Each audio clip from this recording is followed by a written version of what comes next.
मैं राकेश यादव रामेश्वर प्रसाद स्मारक inter college ठकुराडाड़ी Kabir Nagar विद्यालय के तहत आज कक्षा 12 विषय गणित चैप्टर ऑब्यूव का अध्ययन आप लोगों को कराएंगे।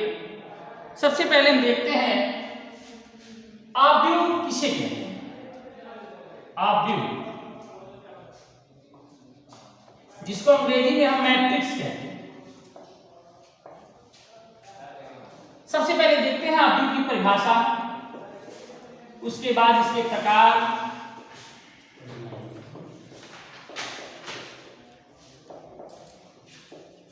ऑब्यूव की परिभाषा।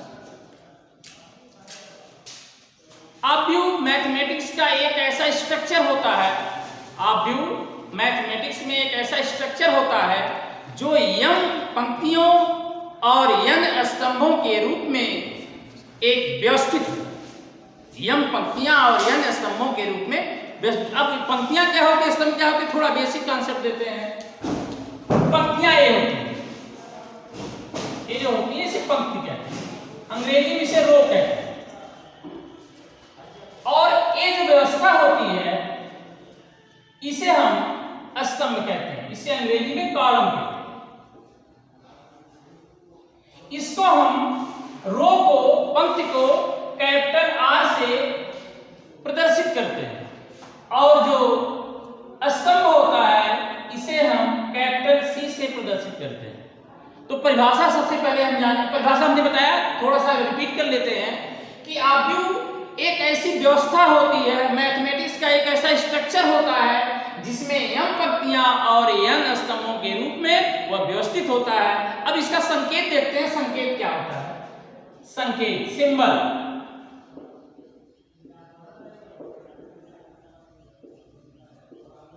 ऑब्यूव को हम 3 प्रकार से व्यवस्थित करते हैं। पहला है स्क्वायर ब्रैकेट के रूप में, दूसरा पैरेलल लाइंस के रूप में, तीसरा जो हम स्मॉल ब्रैकेट यूज करते थे छोटी कक्षाओं में। इन 3 रूपों में इसे हम रिप्रेजेंट करते हैं, व्यवस्थित करते हैं। आप इसे नोट कर सकते हैं।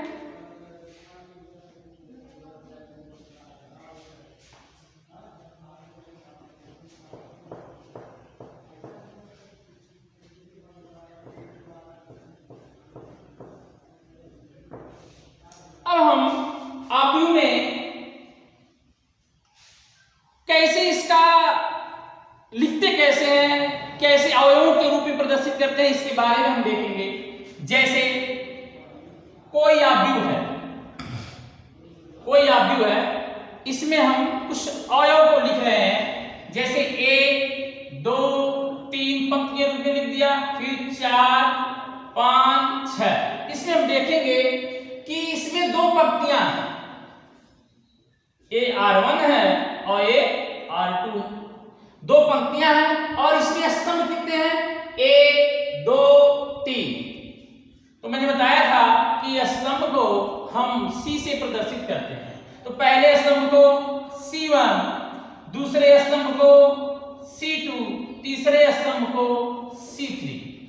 तो हमें जो कोटि प्राप्त हुआ है, ऑब्यूव की कोटि प्राप्त हुआ है, तो हम सबसे पहले हम पंक्ति को लिखते हैं, क्रॉस स्तंभ लिखते हैं।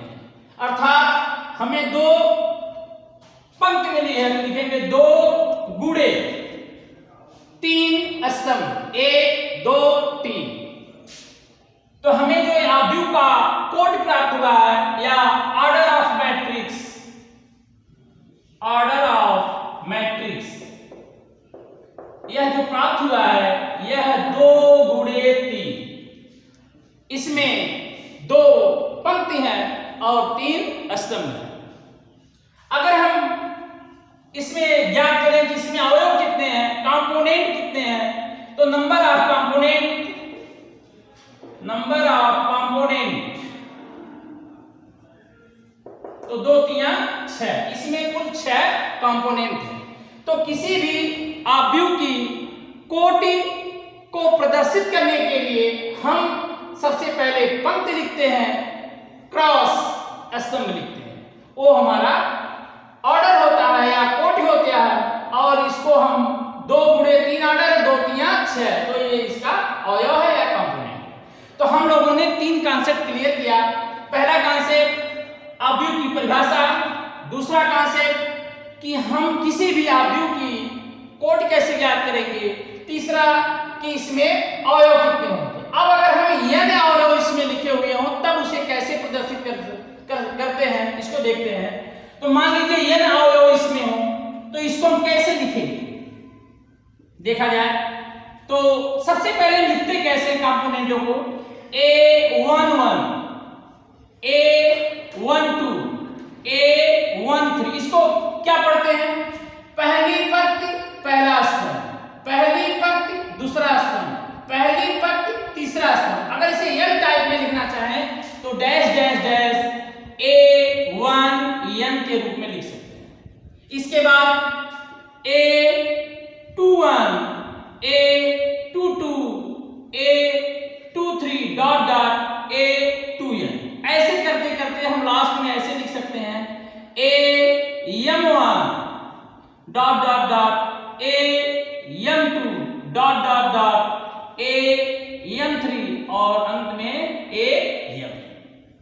तो इस प्रकार से हम कंपोनेंटों को मैट्रिक्स के रूप में लिखते हैं, आप इसे नोट कर सकते हैं।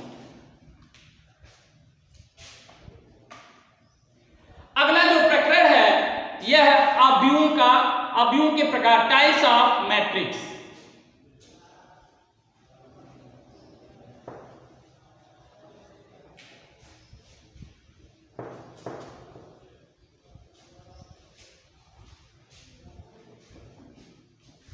अवयवों के प्रकार, अवयवों के प्रकार, types of matrix, types of matrix. अवयव कितने प्रकार के होते हैं, तो अवयव बहुत प्रकार के होते हैं। सबसे पहले जो पहला नंबर होता है यह होता है क्षैतिज अवयव, क्षैतिज अवयव, क्षैतिज अवयव। इसको हम अंग्रेजी में हॉरिजॉन्टल मैट्रिक्स कहते हैं।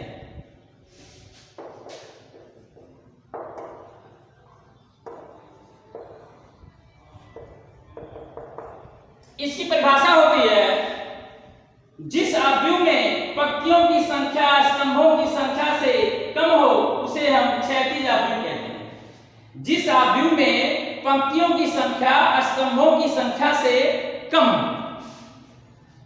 पंक्तियों की संख्या स्तंभों की संख्या से कम हो उसे हम क्षैतिज अवयव कहते हैं। कैसे कहते हैं, एक एग्जांपल के तहत हम समझते हैं। आप लोग जान गए हैं कि पंक्तियां क्या होती है, स्तंभ क्या होते हैं, तो हम एक एग्जांपल के थ्रू इसको समझाने का प्रयास करते हैं। ऐसा अवयव जिसमें पंक्तियों की संख्या स्तंभों की संख्या से कम हो उसे हम क्षैतिज अवयव कहते हैं। जैसे A, B, C, D, E, F। अब हम इसकी ऑर्डर देखते हैं तब जानेंगे हाँ है कि नहीं ये क्षैतिज अवयव। तो यह 2 पंक्तियां हैं और स्तंभ हैं 3, इसको लिख सकते हैं 2 गुणे 3। मैंने परिभाषा दिया है कि क्षैतिज अवयव किसे कहते हैं, तो क्षैतिज अवयव वे अवयव होते हैं जिसमें पंक्तियों की संख्या स्तंभों की संख्या से कम होती है। यहाँ पे पंक्तियां 2 हैं और स्तंभ 3 हैं, तो इस टाइप के जो अवयव होते हैं इसे हम क्षैतिज अवयव कहते हैं। दूसरा जो अवयव होता है यह होता है ऊर्ध्वाधर अवयव, ऊर्ध्वाधर अवयव, ऊर्ध्वाधर अवयव। इसको अंग्रेजी में वर्टिकल मैट्रिक्स कहते हैं, वर्टिकल मैट्रिक्स।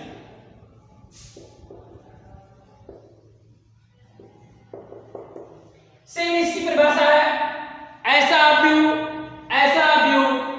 जिसमें पंक्तियों की संख्या स्तंभों की संख्या से अधिक हो। ऐसा अवयव जिसमें पंक्तियों की संख्या स्तंभों की संख्या से अधिक हो उसे हम ऊर्ध्वाधर अवयव कहते हैं। जैसे जैसे 1 2 3 4 5 6। अब इसको देखें पहले किस क्रम का अवयव है। तो इसमें हम देखते हैं कि 1 2 3, इसमें 3 पंक्तियां क्रॉस 1 2 2 स्तंभ है। हमने परिभाषा दिया था ऊर्ध्वाधर अवयव का, वह अवयव जिसमें पंक्तियों की संख्या स्तंभों की संख्या से अधिक हो उसे हम ऊर्ध्वाधर अवयव कहते हैं। तो देखिए इसमें 3 पंक्तियां हैं और स्तंभ कितने हैं? 2। तो इसमें पंक्तियां अधिक हैं और स्तंभ कम है, तो इस प्रकार के अवयव को ऊर्ध्वाधर अवयव कहते हैं। इसको आप नोट कर सकते हैं। तीसरा जो अवयव है वो है वर्ग अवयव, स्क्वायर मैट्रिक्स।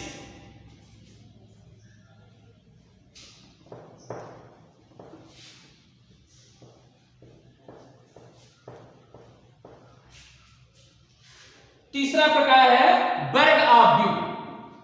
देखिए वर्ग अवयव की परिभाषा, वर्ग अवयव square matrix.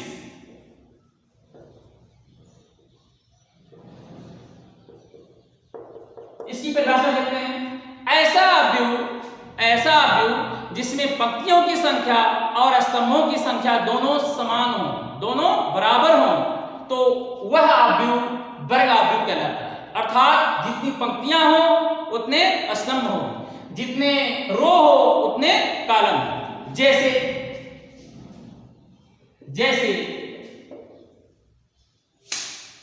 A B C D।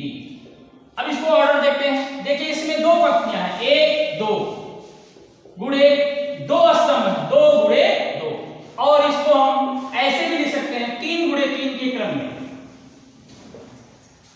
1 2 3।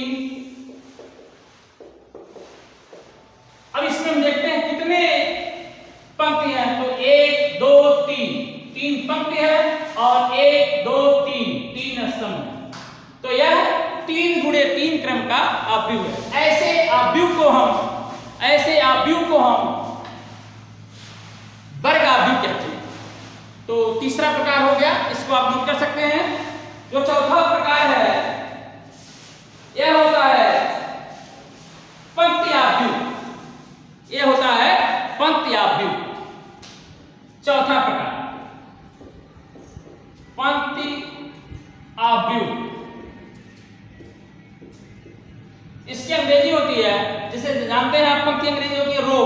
ये होता है रो मैट्रिक्स। इसकी परिभाषा होती है पंक्ति अवयव की, जिस अवयव में केवल एक पंक्ति हो उसे हम पंक्ति अवयव या पंक्ति सदिश कहते हैं। क्या परिभाषा होती है? ऐसा अवयव जिसमें केवल एक पंक्ति हो, उसे हम पंक्ति अवयव या पंक्ति सदिश कहते हैं। पंक्ति सदिश। जैसे 1 2 3, इसमें केवल एक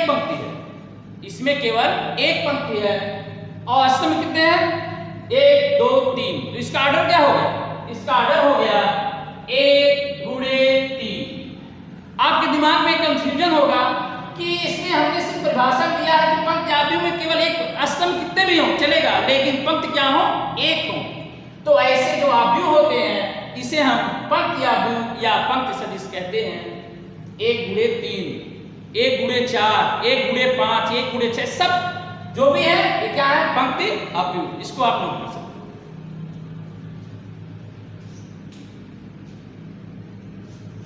अगला जो है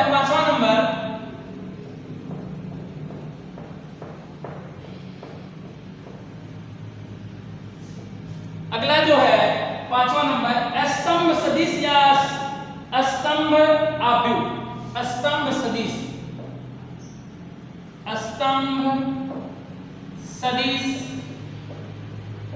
या स्तंभ अवयव। सेम इसकी परिभाषा है जैसे मैंने उसकी बताया, इसलिए में थोड़ा सा डिफरेंस है। यह है आपका 5वां नंबर। कॉलम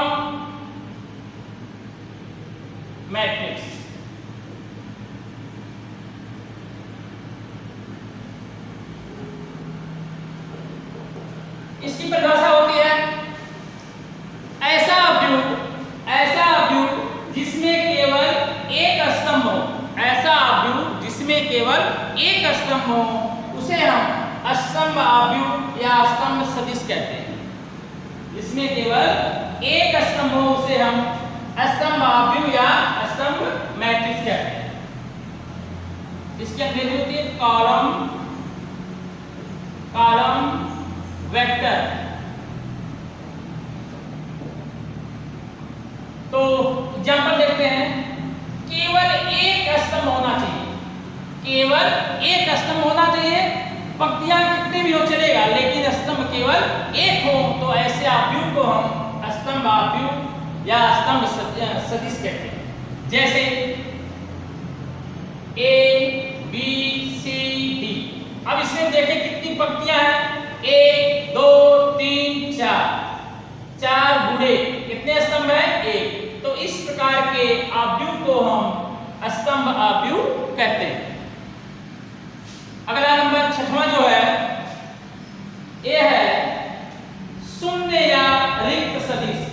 शून्य या रिक्त सदिश 6वां नंबर, शून्य या रिक्त सदिश। रिक्त आव्यूह या सदिश जो भी आप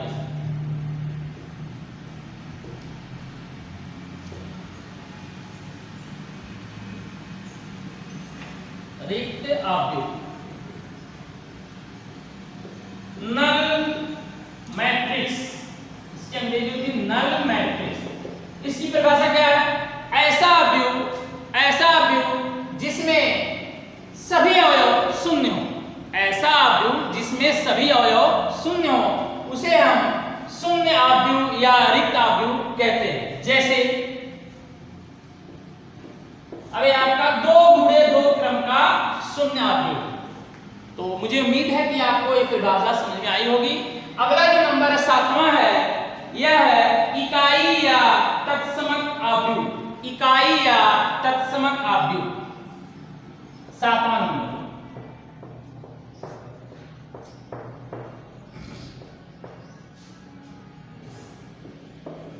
इकाई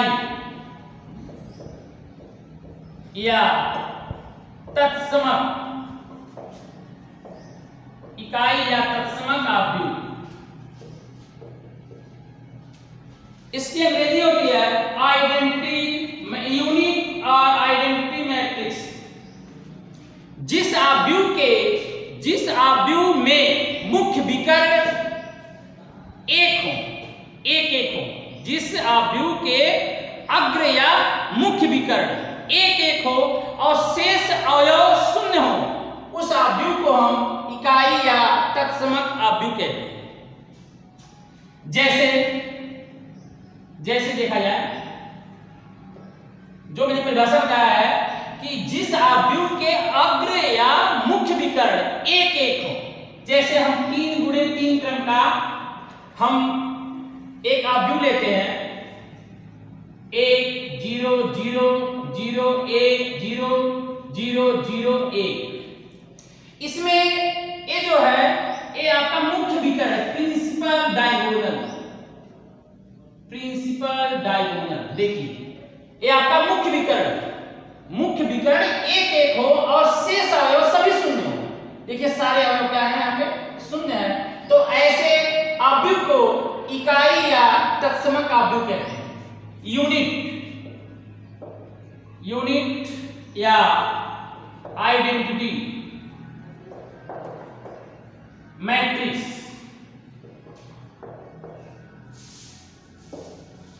इसको हम आई, अधिकतर उपयोग में हम आई से लाते हैं, इसको हम आई से भी रिप्रेजेंट करते हैं। तो मुझे उम्मीद है कि ये इकाई या तत्समक आव्यूह आपको समझ में आया होगा। अगला जो नंबर है 8वां नंबर, ये आपका है,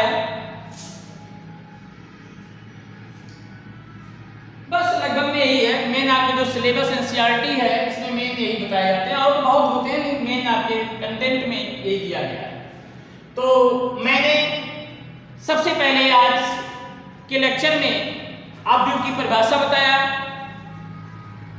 और आव्यूह की कोट क्या होती है, ऑर्डर ऑफ मैट्रिक्स क्या होती है, और आव्यूहों के प्रकार, इसके अवयव कैसे ज्ञात करते हैं, ये सब मैंने बताया। अब जो अगला बिंदु है आव्यूहों की समानता, जो अगली हेडिंग है आव्यूहों की समानता।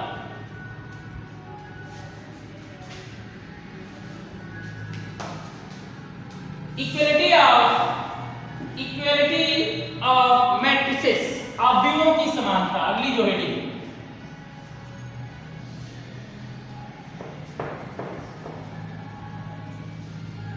आव्यूहों की समानता,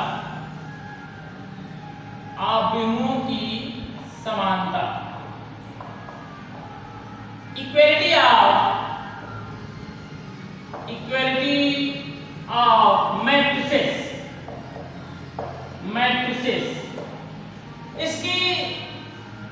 इसमें कुछ कंडीशंस होते हैं, इसमें दो कंडीशंस होते हैं। इसमें दो कंडीशंस अगर फॉलो करते हैं तब हम कहेंगे कि ए आव्यूह इक्वल, मतलब ये दोनों आव्यूह में समानता है। अगर दोनों नियम फॉलो नहीं करते हैं तो समानता। पहला नियम क्या होता है कि दोनों आव्यूह के जो ऑर्डर हैं वो सेम होना चाहिए।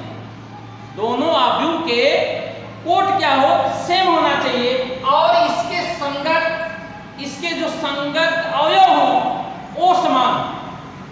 पहला क्या है, अगर हम दो आव्यूह ले लेते हैं, पहले इसमें दोनों आव्यूह के जो ऑर्डर है वो सेम होना चाहिए। यानी मैं लिख सकता हूं कि दोनों आव्यूहों के या दोनों आव्यूहों की कोटि समान, दोनों आव्यूहों की कोटि समान। कोटि मैंने बताया है कोटि क्या होता है। तीसरा क्या है, संगत अवयव, संगत अवयव समान। संगत और समान या बराबर भी कह सकते हैं, संगत अवयव बराबर, तभी हम कहेंगे कि दोनों आव्यूह में इक्वलिटी। अब इसको एक एग्जांपल के तहत आपको समझाते हैं, आपको समझ में आएगा। जैसे a इक्वल्स, या ऐसे लिख दें 1 2 3 4, यह है आपका 2 गुणे 2 क्रम का एक आव्यूह, 2 गुणे 2 क्रम का एक आव्यूह है a इक्वल। और b इक्वल है x y z w। और प्रश्न पूछा जाए कि x y z का मान ज्ञात करें, तो मैंने कहा था कि दो कंडीशंस फॉलो हो तभी हम इक्वलिटी निकालते हैं। देखिए इसका भी जो ऑर्डर है यह 2 गुणे 2 क्रम का है, और इसका भी जो ऑर्डर क्या है 2 गुणे 2 क्रम का। इसको हम ऐसे लिख सकते हैं,